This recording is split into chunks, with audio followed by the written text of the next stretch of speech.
Lieutenant general retired Faiz Hamid के खिलाफ field general court martial के अगले मरहले में बाज़ाब्ता तौर पर चार्जशीट कर दिया गया है।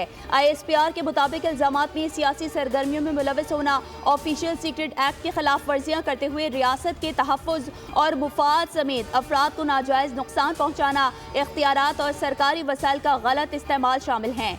9 मई समेत पुरतशद्दुद और बदअमनी के मुतादिद वाक़यात की भी तफ्तीश की जा रही है।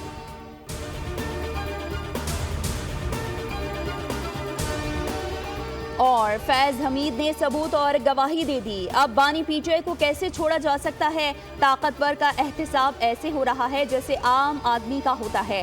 फैसल वावडा ने बोल्ड न्यूज से गुफ्तगू में वाज़ेह कर दिया कि मुराद सईद, बुशरा बीबी, हमाद अजहर समेत बानी के तमाम हवारी भी नहीं बच सकेंगे। मुस्तफ़ा कमाल बोले, फैज हमीद के कोर्ट मार्शल के असरात आगे नजर आएंगे। सबको पता है कि PTI की फाइनल कॉल नाकाम हो गई। सब्सक्राइब करें और बेल दबाएं ताकि कोई खबर रह न जाए।